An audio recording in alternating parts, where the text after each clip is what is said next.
Ladies and gentlemen, welcome back as we review Kaiju number 8. Alright, so what's going on in chapter 20? Well, this should go without saying, but chapter 20 picks up where we left off with chapter 19. Now, I get it, I do. But it was important to say that because Matsumoto had left us off on this massive cliffhanger. If you remember, the vice captain had just been granted authority to basically go all out with his fight against Kaiju number 8. And so at the end of chapter 19, it's revealed that his all out is actually 92%, which is putting Kafka in this massive bind. So within the first 4 pages of chapter 20, you have what is like this mini standoff with Kafka having this internal dialogue with himself regarding how he doesn't want to go all out against the vice captain because obviously he knows how insanely strong he is, but just as you keep reading, you start to get this revelation that Kafka, you really should be worrying about yourself right now because the vice captain's perfectly fine. You are worrying about the wrong person because for the rest of this chapter, the vice captain is tagging Kafka left and right in this fight, okay? Hoshina's nice with the swords, okay? The vice captain is extremely nice with the swords. Back when he had made that statement how he specializes in miniature kaiju, we had no idea what that entailed. Apparently there must just be a plethora of humanoid kaiju or something along the lines of humanoid kaiju that would make the vice captain's position viable because they're not surprised that Kafka is a human. Well, scratch that. They're not surprised at the appearance of a humanoid kaiju, which there have had to have been humanoid kaiju in the past or something of a bipedal nature to where the vice captain is not surprised.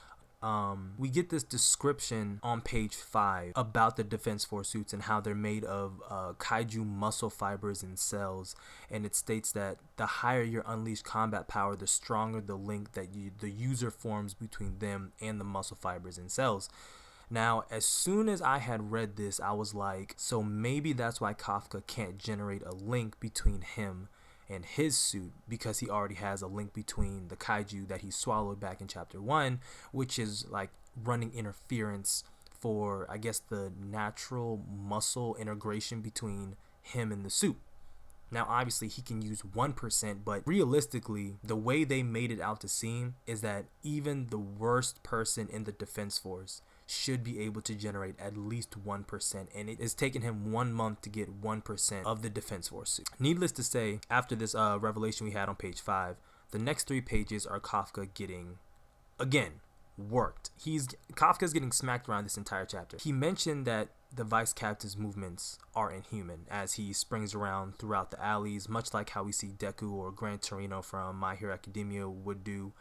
He's just bouncing off the walls and using this superior agility to catch Kafka off guard. You get a good picture of this on page 8. The vice captain manages to catch him lacking and lobs off one of his hands, and when this happens, I'm like, Kafka, you're gonna have to pull your shit together, like, for real. You're losing arms now, my guy. Like, I thought this was gonna be easy work for him considering what we've seen him do, but then it hit me, no, he's really not trying to, he's not trying to do damage to this man, okay? But it's gonna come at the cost of his life if he keeps this up. So he needs to make quick decisions. In the panel, Kafka had managed to dodge the attack that was thrown at him, right? But the vice captain manages to lob off one of the arms of Kafka without a second thought, and it just keeps going all downhill after that. Within seconds, the vice captain has managed to locate Kafka's core and managed to take out not only one of his arms, but also a leg too, using his Slayer technique number 5, the double strike. Again, the only thing that's keeping this man from wobbling over is the fact that he displays this regeneration ability that allows him to regenerate what seems to be an infinite number of times, but at the cost of his stamina. Now, we see this on page 9, so I can only assume that it'll come to a point where Kafka cannot physically regenerate a lost limb, so he really does need to be careful while he's entertaining this fight with the vice captain right now. But I think it's clear from this chapter that the difference between Kafka's raw power and the skill of the vice captain is made perfectly clear. If he isn't careful, this could really spell out disaster for him in the future whenever he fights these high-ranking members of the Defense Force. Remember, this is only one division. There are multiple divisions of the Defense Force, so who knows who he could run into in the future. But So picking back up on page 11, we get this new information on specifically Kaiju number 8 and how he might actually have this fortitude higher than an 8.0. The reason the vice captain thinks this is because, in his words on page 11, he is, quote, going at him pretty damn hard. That means that he is still holding back to a degree. That's what I'm getting from this, okay? I'm going to assume he's not at 100%. He's currently at 92%. Obviously, he's not at 100%. I mean 100% of his max. So if his max is like 96%, he's only at 92 right now. So he has potential to go higher. He then goes on to say, quote, he's dodging the blades and changing the course of their precision. And then he goes on to say he has a fortitude higher than an 8, and any kaiju higher than an 8 is apparently considered a Dai Kaiju. But we kind of already knew that from chapter 10 when he had mentioned that something with the fortitude of a 9.8 was there at the Defense Force exam back when the humanoid kaiju reanimated the dead kaiju and he was initially introduced. Unless the vice captain wasn't referring to Kafka back in chapter 10, but that kind of wouldn't make any sense. I'm going to assume that when Kafka goes all out, he ranks a 9.8 on the fortitude scale. And that means that this man is just chilling basically right now as he's fighting the vice captain at an 8 flat. But flash forward to page 12. My thoughts are instantly diminished because this man declares that he's about to kick it into high gear. Like I said, I don't believe that 92 is his end percentage. I just think that's where he chose to start for this fight. And page 12 basically declares that. Going back to what I said earlier in the summary about Kafka losing a leg, this on page 12 was what I was referring to. The vice captain uses his sword slay technique number 5, right? The double strike. In reality is just like a diversion for a hidden third strike, which is known as the Mist Slayer triple strike. All right. Now this hit from the vice captain did manage to connect with Kafka, but his Musin side mouth shits managed to catch it just as it was about to like take out his core. He manages to swat the vice captain's swords away from his hands, disorients him, and then by the time he turns around, Kafka is gone, and he reports into Mina that Kaiju number 8 has escaped, and that's the chapter. This is what I find odd or need answered in the upcoming chapter. From what we see on page 19, I'm hesitant to bring it up because I don't want to sound like this conspiracy guy, but if you remember back in chapter 9, pages 6 through 11, you have those panels where Kafka and Ichikawa are talking about Shinomaya and how she is healing and how he was thanking Ichikawa for giving him the push to go through with the exam. And then on page 9, you see Captain Ashiro standing outside of the door listening in on their conversation before going in to thank them for their efforts. I can't help but wonder how long she had been initially standing there, and does she also suspect something is up regarding those two and how the events that happened during the second stage of the Defense Force exam. From what we found out in the following chapter, that Kafka does pass the exam, but only because the vice captain accepted him into his platoon personally. Now, that's mainly to keep an eye on him because on page 18 of chapter 10, they only lost signs of one person's vital. If Vice Captain Hoshina has the information and can find out and suspect Kafka, then Captain Mina can do the exact same thing and probably faster and come to the same theory.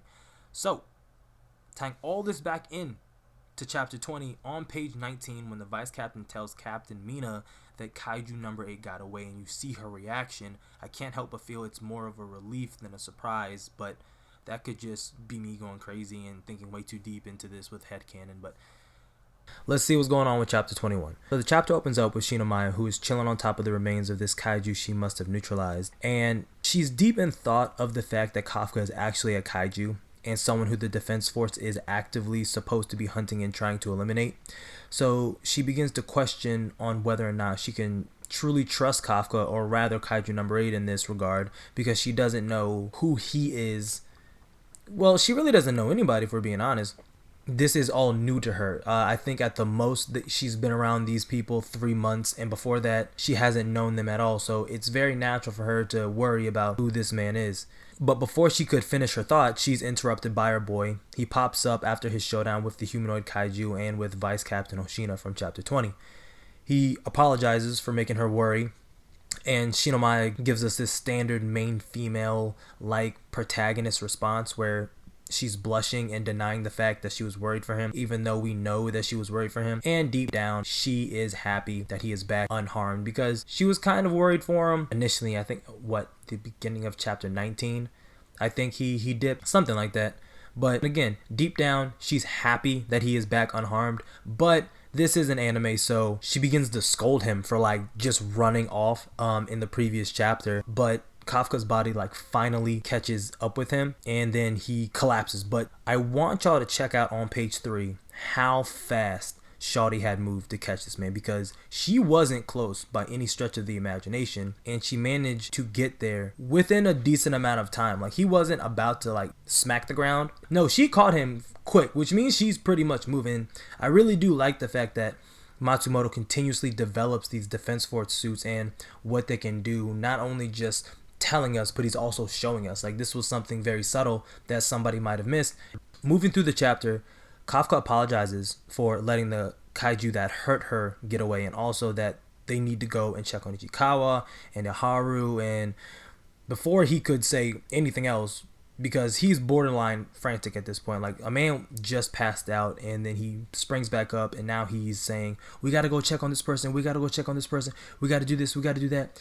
You need to relax, my guy. Okay, that's what you need to do. And Shinomiya responds and says, hey, I'll just kill him myself. And she also responds and says that going to Ichikawa and Iharu would be a waste of time, and explains to this man that the Defense Force has been making spin-off technology from kaiju powers, specifically the restorative powers. And I don't know why they keep finding the need to bring this up about the suits, especially, I know I just praised how much they expand on the suits, but like this particular aspect, they've really been trying to hammer in to like everybody who's reading the restorative abilities of these suits.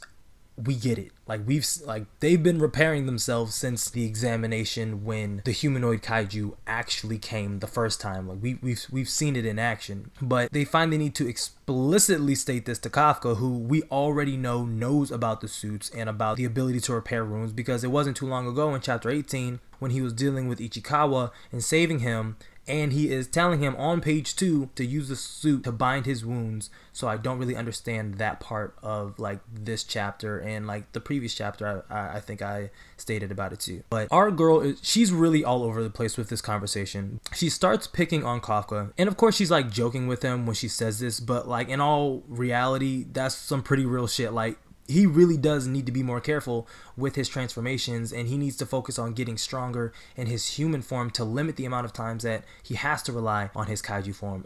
Kafka doesn't really need to go One Punch Man until it really matters, because with this one fight against the vice captain, he is on to Kafka to some degree. He's getting a lot closer to him. Pages 5 through 8 are really interesting in my opinion, because we get to see the dynamic between Captain Mina and the vice captain, right?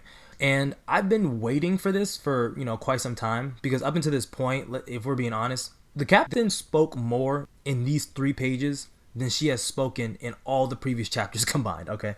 She walks up to the vice captain as he is sitting down, comments that it's rare to see him in a slump, and actually proceeds to take a picture of him as he's sitting on the ground after fighting for his life. Kafka wasn't going to kill him, but the vice captain didn't know that. So in his mind, 92% was extremely reasonable going into a situation where you might suspect that this isn't just a high level kaiju, this is the highest level that we know of so far, a dai kaiju. So it was a life or death situation for him.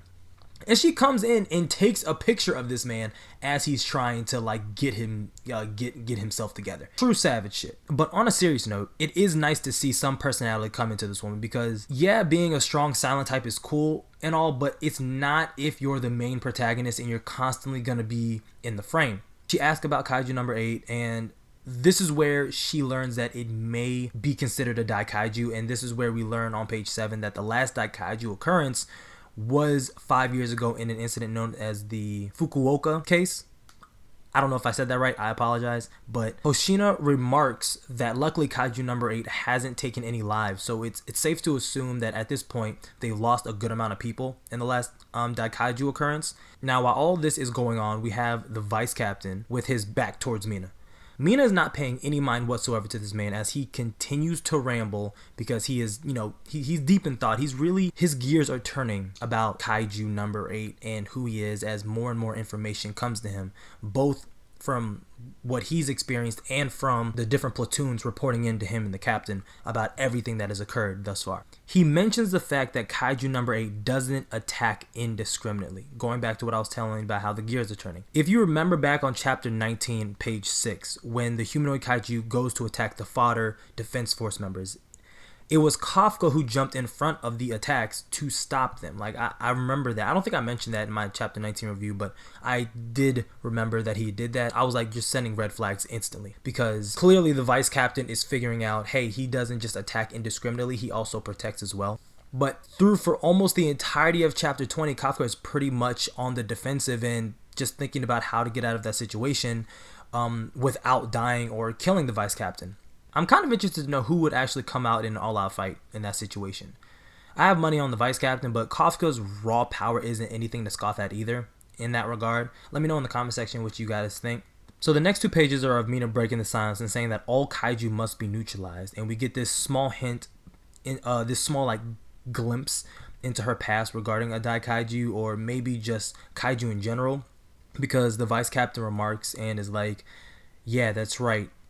As to recall back to an incident that Mina was clearly involved in and stirred up old memories at the mention of a Daikaiju appearance. Now, the last panel on page 8 is of the captain getting this incoming message. He tells them that the platoon guy from earlier had saw the humanoid Kaiju transform from a Kaiju into his human form. Lights go off with Hoshina, and the very next page this man pops up at Kafka and Ichikawa's monster sweeper place workforce and begins interrogating everybody involving their quote-unquote new employee. But they really can't tell them anything additional regarding the man. The vice captain finds it odd that the Kaiju is actually registered with a family registry, and this is kind of strange. Like, to me personally, because at the end of the chapter we see that he has to switch bodies because everybody knows what his face in his human form looks like, and he needs to remain low-key, right? He even says it himself on page 19.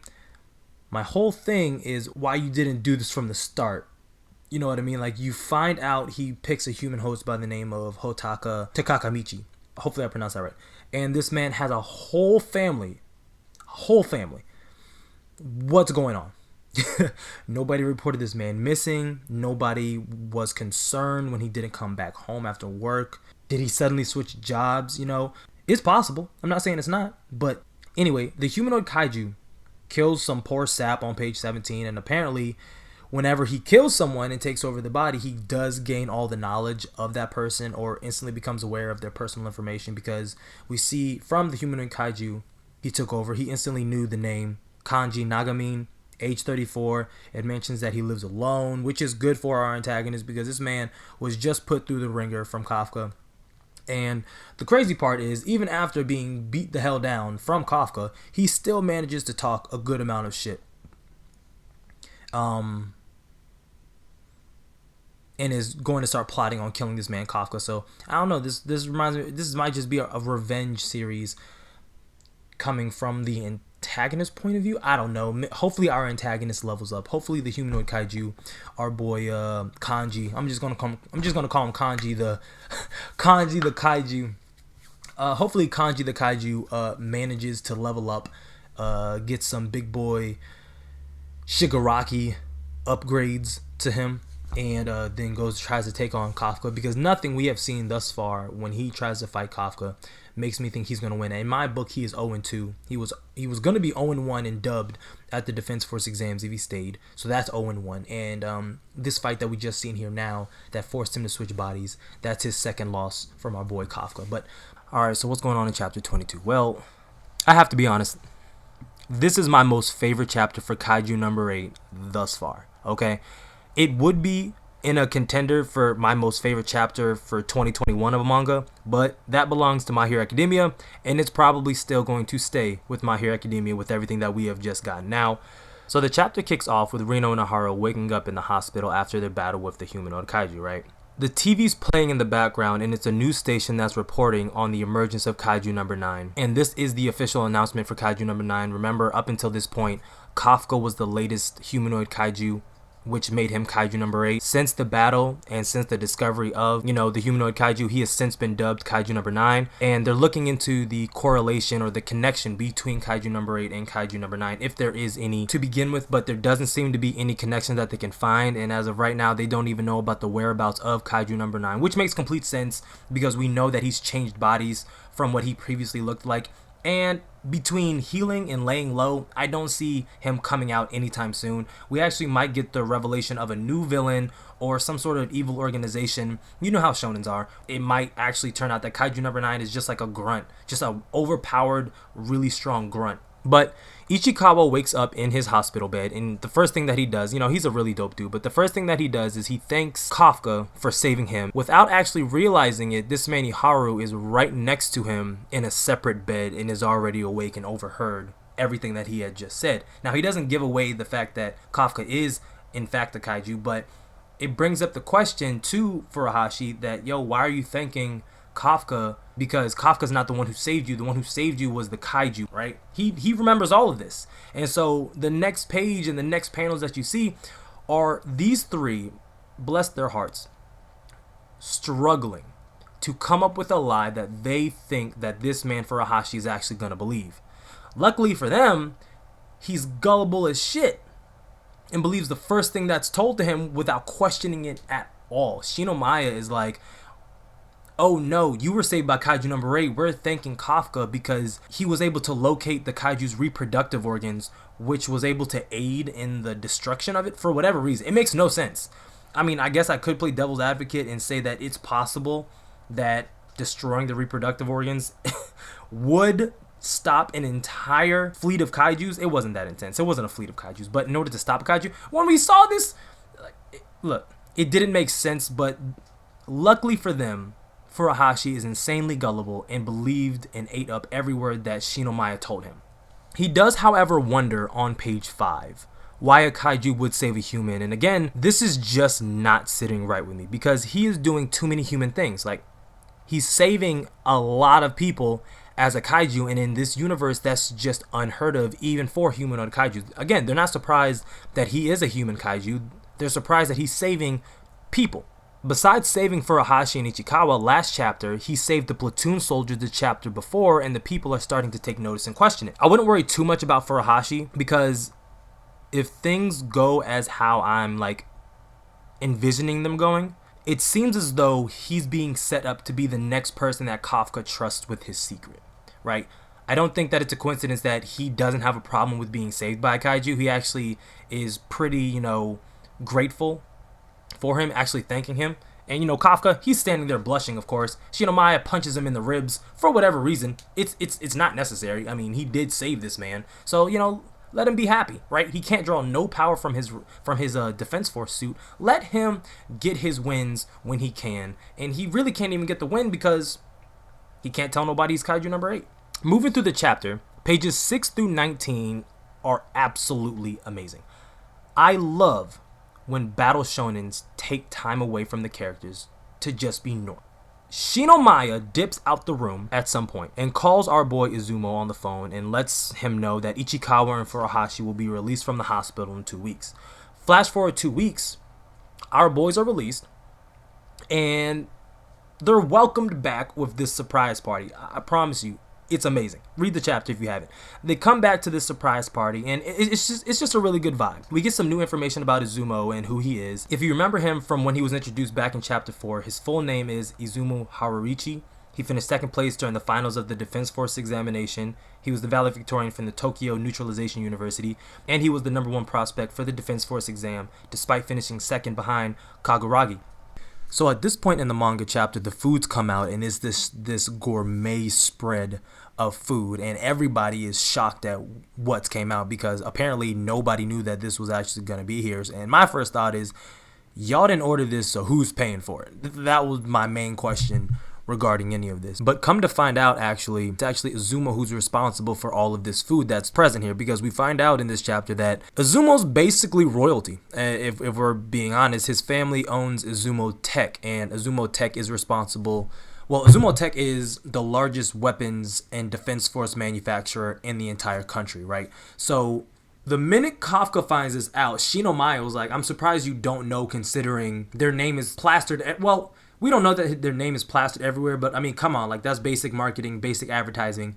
If they're a weapons manufacturer, they're going to have their insignia somewhere. And the fact that Izumo is the heir to this, it brings into question, what is somebody this worthwhile? What is somebody who's worth this much money doing in the defense force? Like, what is he trying to prove? It made sense, or at least we saw from Shinomiya's flashbacks during the defense force exam, why she wanted to join the defense force. It was pretty much forced upon her by her father. She has this massive role that she's supposed to fulfill, and apparently she's the last line of defense, or she's going to be this important key figure when she grows up, and I guess takes over as captain of one of the branches of the defense force. So with all of that being said, what is he doing here, right? Like, he doesn't seem like he has a thrill for fighting. He seems like a pretty chill and laid back dude.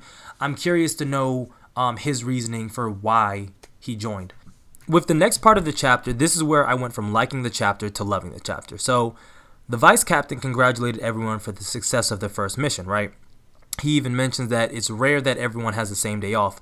They all raise their glass, and I can't help but notice as I was reading this chapter that Matsumoto thinks he's slick, okay? Because it's clear when they're raising the glass what he's hinting to is written across it, even though he's not going to outright say it for obvious reasons. They're drinking. Kafka is drinking, okay? And granted, he is the oldest, so it's perfectly legal for him to drink.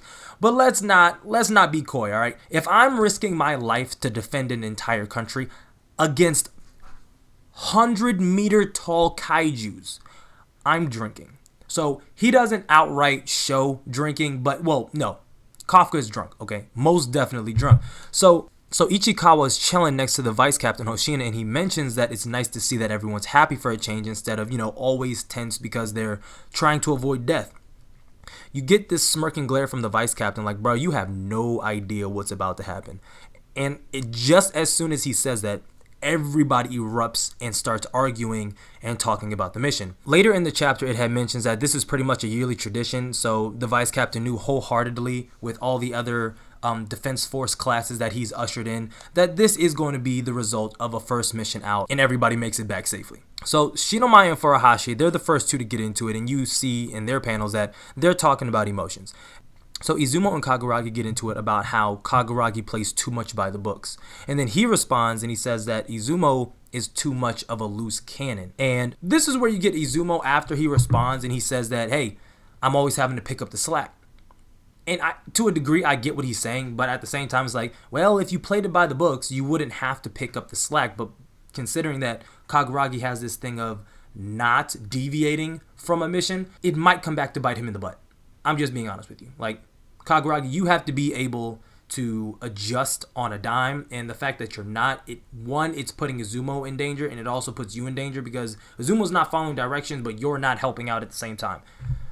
And lastly, and by far my most favorite moment of the entire series, ladies and gentlemen, thus far, the introduction of drunk Kafka. Okay, this man has seen the light too many times and is now living his best life because he is, like, you gotta imagine, they just cheered. Why is he already drunk? This man's already drunk. He said, I've lived, I'm out the hospital, let's drink. This man, so Kafka takes Izumo by the neck and he pulls him in like that uncle you got at a cookout that people love, but he thinks he can take everybody in a game of 21. Yeah, him. He interrupts Izumo and Kaguragi on page 14 and is like, quote, never mind that, you ought to be worried about your weak family suits. And then he mentions the fact that he wasn't able to bring a single kaiju down with it on. And I'm like, please don't let drunk Kafka spill the beans about him being kaiju number 8 and having to fight for his life to get out of that building, because as of right now, I'm still under the impression that if Hoshina found out right now that Kafka was kaiju number 8, he would smooth take his head off without a second thought at all. But this chapter wasn't even like that, for real. It was smooth, fun chapter, and I enjoyed the break from the action because, I mean, from chapter 5, we've had this non-stop action, which is amazing, don't get me wrong, but it's still nice to see some normalcy because, yeah, you want to be able to connect with characters, not always, on a personal level, and you don't get those personal moments until you get like a seated chapter like this, which is what I really enjoyed. To my surprise, Kaguragi responds and he's like, save your complaints till after you drop more power from it. I like that. These two characters haven't seen a lot of panel time so far. So for us to find out that Izumo's family is owning this massive tech that supplies weapons and these defense force suits to basically all the defense forces, all three. So for us to find out about Izumo's family and get Kaguragi talking shit is dope. I personally like that because it brings more personality to them. They literally have not been in panels since after their first introduction. I'm positive about it. We didn't see them fight originally after everything hit the fan, and we haven't even seen them fight now. This is our first for real introduction to these two characters, and I really do fuck with their personalities. He says so then after he says that to Kafka, right? So after he says that to Kafka, they get into it. They're butting heads. He says, I only respect those stronger than me. So drunk Kafka challenges this man to what? An arm wrestling contest. Like he's in the 7th grade cafeteria. He challenges this man to an arm wrestling competition, and to make matters worse, he loses. He loses when you challenge somebody to something, generally you want to challenge them to something that you know you have the best opportunity of beating them at. This was Kafka's best shot at beating Kaguragi, and he failed miserably. More arguing ensues until Hoshina has to draw order to the room. Right? He draws order to the room because he has an announcement to make, and the announcement is that Kafka has now officially been promoted to the rank of general officer and is now officially made a defense force member. You love to see it. However, what he says is still alarming to me. Okay, I still love it, but it's alarming. What the vice captain says is true, but in a sense, it's also cryptic. He says on page 18. Quote, your findings during the operation have gone on record for substantially mitigating damages. Excuse me? Again, I might be looking too deep into this, but he says on page 14, he didn't kill a single kaiju. It was a lie when he told Oharu at the beginning of the chapter about finding the reproductive organs, so we know that had nothing to do with what the vice captain had just said. Maybe he helped with the evacuation, but was that like really enough for the vice captain to give him a promotion after his first mission? And he still can only muster 1% from his defense force suit. Dog, I promise you, the vice captain always looks like he is up to something. And he definitely looks like he's up to something in this chapter. I just don't know from what we've seen from him to justify a promotion unless it's all within his plans to figure out what's going on with Kafka. Remember, the only reason that the vice captain let Kafka join the platoon personally was to keep an eye on him. Whenever he transforms into Kaiju number 8, all of the vital signs that the defense force suits track become lost, and they basically lose sight of him. That's some suspicious ass shit, especially if your suit is the only one that does it. And again, you can only muster 1% from it. This is why I've been saying that this man really does need to work on becoming stronger without his Kaiju forms. Specifically, you have to wear the defense force suit whenever you go out on a mission. It's not an option for him not to. That's their only form of power whenever they're trying to fight these things, whenever they fight the kaijus, right? The vice captain and everyone in that control room who monitors the defense force members can see when the signal is lost and when the signal returns. Hoshina knows. If he doesn't know, he knows something. Hoshina knows. They lost his signal right before Kaiju number 8 appeared, and right after Hoshina lost, Kafka's vital signs came right back on. It's really not that hard to put 2 and 2 together. The only thing that's stopping Hoshina from directly confronting Kafka is the fact that they don't have any proof. There's no video evidence. There's no eyewitness accounts. That's all that's stopping Hoshina from, in my mind, locking Kafka up and running experiments on him. But as lighthearted as this chapter is, you can tell that this chapter is really for Ichikawa. So on page 15, he goes from frantic to relieved because even with all the bickering and the fighting, he realizes that everybody just wants to get stronger, and that's really what he wants. He wants to get stronger so he can defend people, but he realizes that he's not the strongest. And I guess one of his fears was that nobody else wanted the exact same thing. Everybody was just content with being where they were. Pretty small-minded of you to really think like, you know, people risking their lives and just to be basic. Like, they could have did anything, especially Izumo. Like, he literally could have done anything, but no, he's there. So I'm interested to see about what's happening with Izumo. I want to see Ichikawa grow. He's growing at a phenomenal rate. I can't wait to see what his, you know, where he ends up. But today I have for you Kaiju number 8, chapter 23. Alright, so what's going on? Well, the chapter opens up as a part 2 of Kafka's promotion. If you remember from the last chapter, the vice captain announced that Kafka had done enough to receive a promotion. So pages 1 through 5, we see Captain Mina swearing Kafka in as an official Defense Force member. And if I'm being honest, even though I feel it's being rushed, I'm glad this man's finally getting the respect that he deserves and put on his name. So he and the captain salute, and Kafka is as awkward as ever. As he's about to leave, the captain stops him and is basically like, don't let this get to your head because you're nowhere near standing beside me. And this honestly shocked me because usually in manga and anime, when you have this type of trope going on, the person who is doing the catching up is usually ignored by the person that they're trying to catch up to. I thought this was dope that they acknowledged the fact that Mina does remember all those years ago, because you have to remember they were kids when they made that promise and they're in their 30s, or I think at least Kafka's in his 30s. Mina was much younger, not that much younger, but Mina's younger than Kafka. So for her to remember this, it means that it really did stick with her and she really wants this man to stand beside her. I just think it's dope they finally acknowledge it. So Kafka, without realizing it, acknowledges her on page 3 and was like, oh, for real? Watch me, ho, or something to that effect, right? I'm paraphrasing. But the captain catches him and orders him to do 50 push-ups for not addressing a superior officer by their title, and gives him a little smirk on the side that tells that, it really doesn't bother her because it's Kafka. I really like the captain. I didn't at first, but she's opening up and we're starting to see more and more of her human side and not just who she is as the captain of the Defense Force. It's a nice little touch to her character and I really do like it. So the chapter continues as Kafka is about to walk away without doing his push-up, and just as he turns away, the captain is like, Kaiju number 8, ... And Kafka freezes. And I was like, there's no way. There's no way they're gonna announce it this early that she knows. But she's like, Kaiju number 8, ... And Kaiju number 9 incident required me to leave to go to the main HQ of the Defense Force. So she's leaving and the vice captain is taking over. So if he has any questions or need anything, including the full story of why she's going to headquarters, then he needs to direct that to Vice Captain Hoshino. It's also mentioned right after she tells him that she's leaving, that she adds in that it was really the vice captain who was pushing heavily for Kafka to receive his promotion and become an official Defense Force member, and she wants him to know that so that he does not waste the vice captain's trust. A part of me does believe that Hoshino trusts Kafka to a degree, right?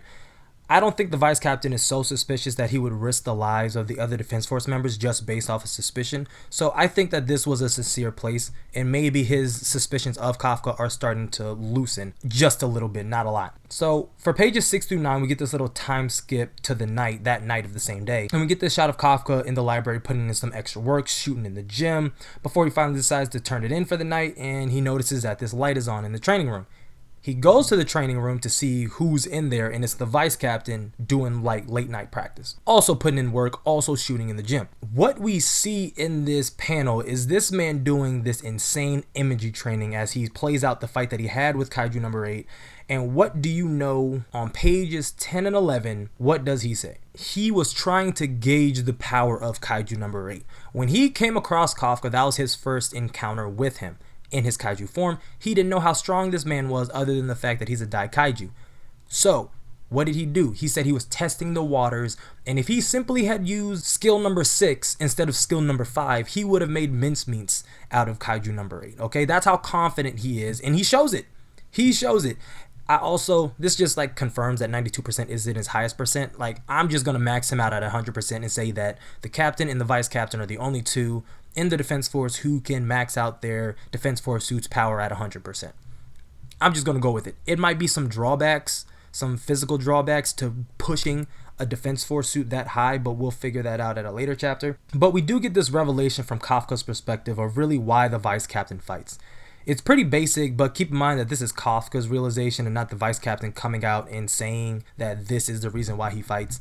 But Kafka comes to the realization that the reason the vice captain is the way he is because he's not just trying to protect the citizens, but he's also trying to protect everybody in the Defense Force. He doesn't view the other Defense Force members and the soldiers as disposable people that have to put their life on the line, and you're supposed, well, you do, you're in the military, but he's not willing to take unnecessary risk if he doesn't have to. He is much more willing to put himself out there and do the fighting versus relying on other people. Kafka addresses the vice captain, right? After the vice captain sees that Kafka's watching him, and he was like, we both need to turn in for the night because sleep is very important too. So right before they leave, Kafka's like, thank you for believing in me, and thank you for, believing that I can provide vital support. And the vice captain is joking, and he's like, fat chance someone with a measly 1% could provide vital support, but I do have faith in at least 1% of you.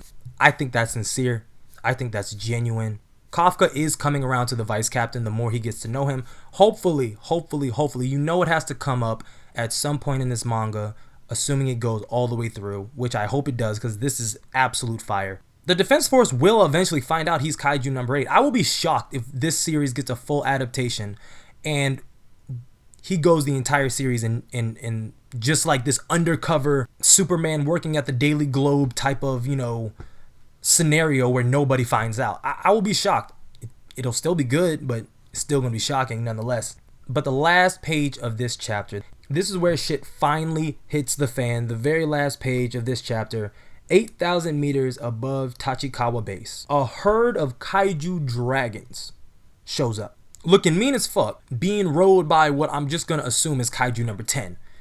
And what did I say in my previous chapter reviews? Kaiju number 9 is a small fry in the large scheme of this, okay? He's probably like a scout or something, surveying shit. I don't know, but Kaiju number 9 was taken out way too easy. This man is fucking Simba on Pride Rock, and the attack starts next. But what's going on in chapter 24? Well, it picks up right where chapter 23 left off, with Kafka about to go to sleep for the night after finally giving himself some credit and stating that he's finally become an officer and it's the first step to him realizing his dream.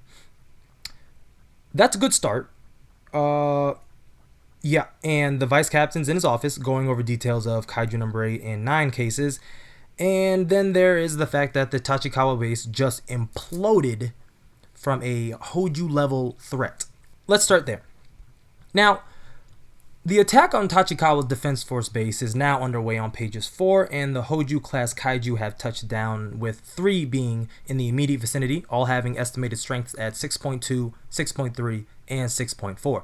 The vice captain does vice captainly type shit and starts spouting off orders, all hands on deck, and he's trying to make sure that the Kaiju's attacks are confined inside the Defense Force base. Now, at this point in time, he does not know that the target is the Defense Force base, so he's trying to keep everybody where they already want to be. We'll get to that later. Flash forward, we're on page 13, and Kafka, in all of his big brain glory, puts the pieces together and is like, this doesn't make sense.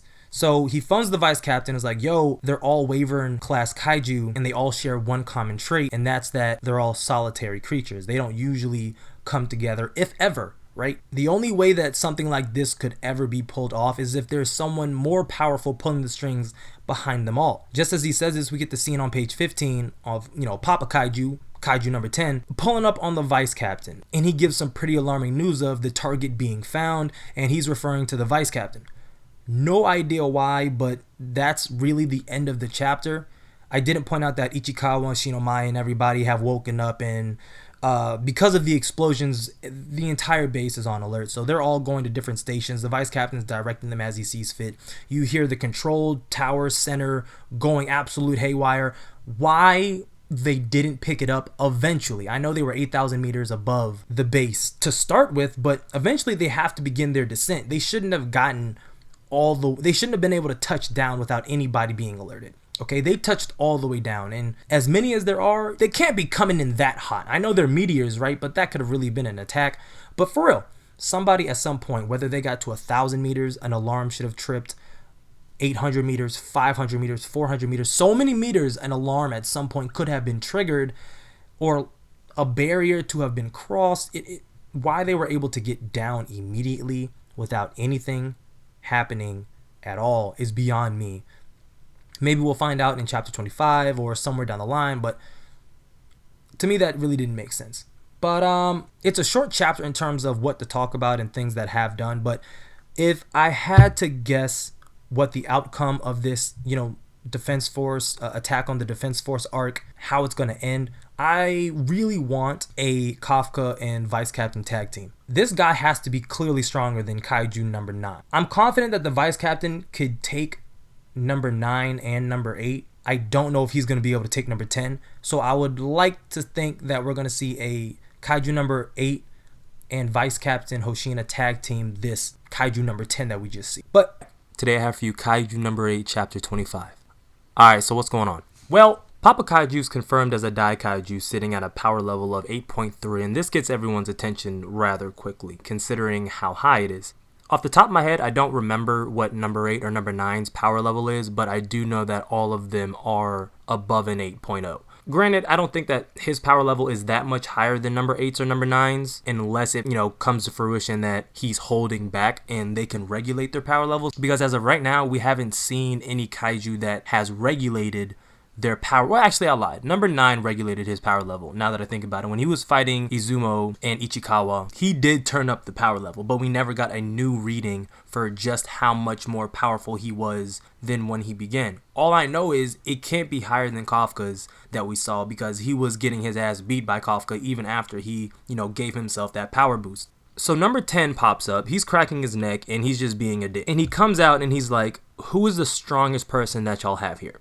The vice captain is like, well, I guess that's me. And I guess I'm just a little, maybe he's just like, for real, maybe he's just being a dick, because we already know that the vice captain is his target. I think from chapter 24 or 23, something like that. We already know that the vice captain is his target. So for him to ask who's the strongest, I guess it's like a, an ego thing. So it might have been a situation that Captain Mina was there, she would be taking on this guy. But it doesn't change the fact that the vice captain is still their target. Then number 10 is like, then you're my prey.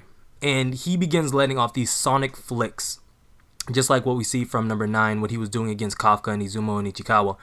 He begins letting off these sonic flicks and just putting on a show with the vice captain as he fights for his life, dodging and making sure that the others have their orders to ensure the safety of the Defense Force base. But if I'm being honest, it's proving to be more difficult than the vice captain had thought originally, because number 10 has it all. He has speed, he's powerful, he has intelligence, he has it all. Pages 7 through 12, Hoshina is doing his best to really just react to this thing's attacks rather than take him on full force, like in a direct one-on-one confrontation. And it doesn't change the fact that the vice captain is holding his own. This isn't like, oh, he's getting washed, he's getting thrown around, because the vice captain said straight up, I can't take a direct hit from number 10 at all. And with everything that's going on at the Defense Force base, his focus is not right now with number 10, which actually gives a little bit more credence to the vice captain's power level, because I don't think anybody else other than the vice captain or the captain could be giving orders and also dodging this thing's attacks. It's actually a lot more menacing than what is really being shown right now. The vice captain's already confirmed that its height is stronger than Kaiju number 8's, and if it's stronger than Kaiju number 8's, then it's stronger than Kaiju number 9. We've seen how the vice captain would have dealt with, well, no, we didn't get to see it because he was holding back, but I believe with the upcoming chapters, especially when they really dive into the fight between number 10 and the vice captain, we're truly going to see the upward limits of the vice captain and just how he would have handled Kafka if he went full force from the very beginning. But back to the chapter review, right? He's still spouting orders to Shinomiya, Haruichi, Ichikawa, Izumo, and Kaguragi. And to be honest, this is probably all he can do given what is currently going on.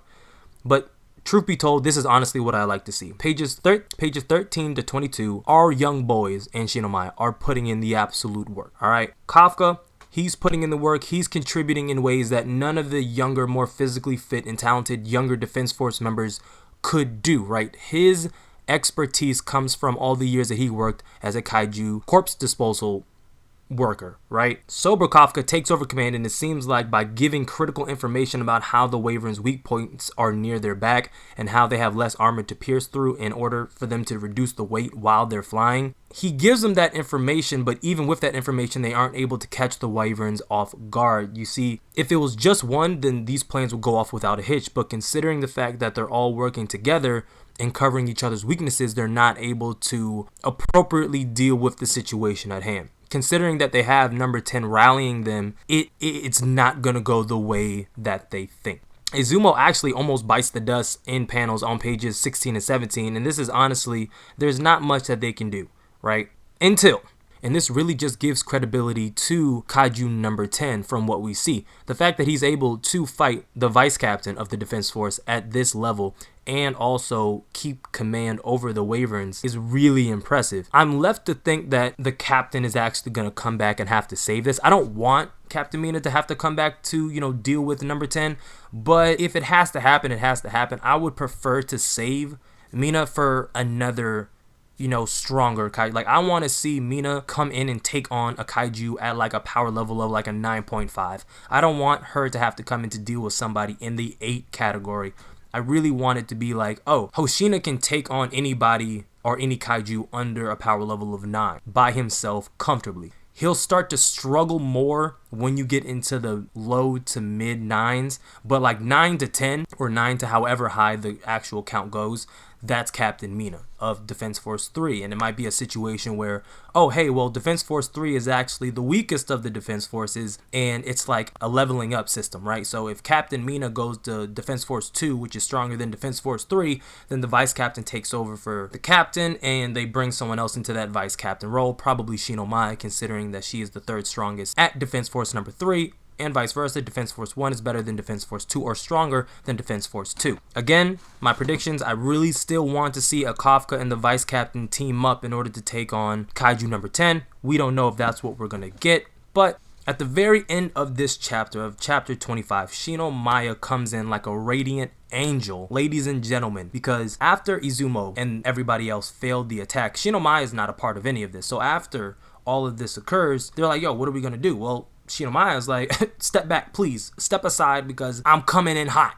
All right, we cooking with grease. We getting shit popping. This is what's going to happen. If we can't get to their back, from their back, we're going to get to their back through their front. And she slams through one of the Wyverns. The Wyvern that was just about to take out Izumo slams through it with this axe. And I'm like, where the fuck did she get an axe from?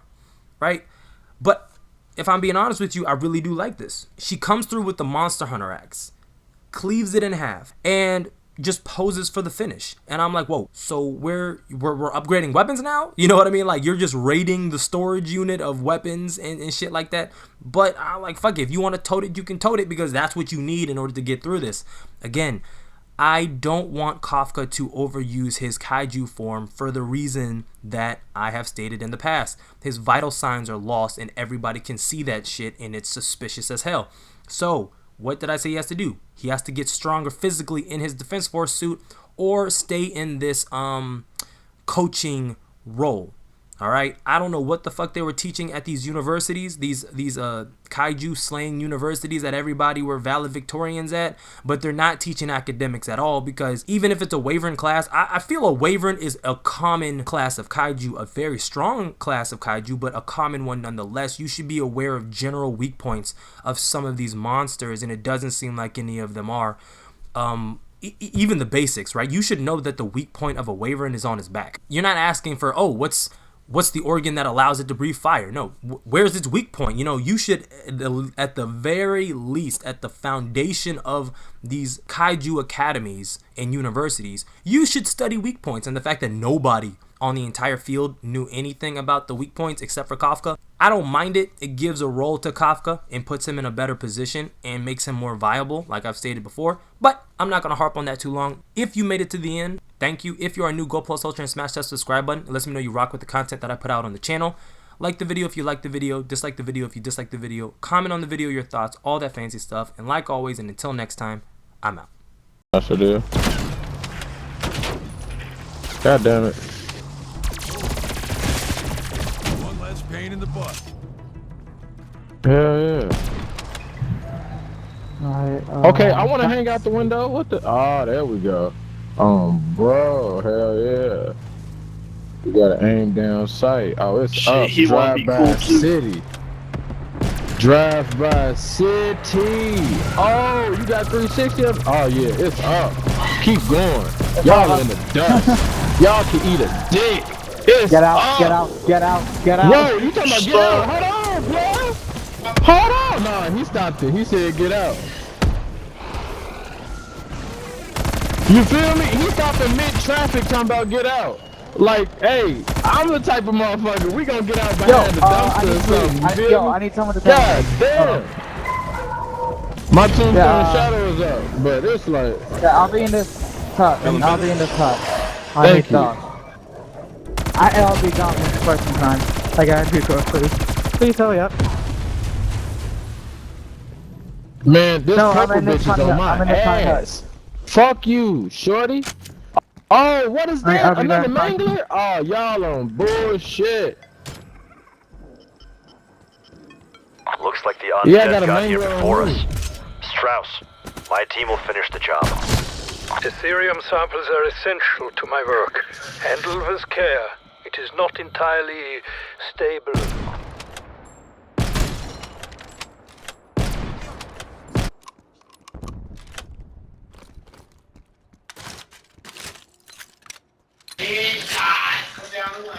No. X ammo.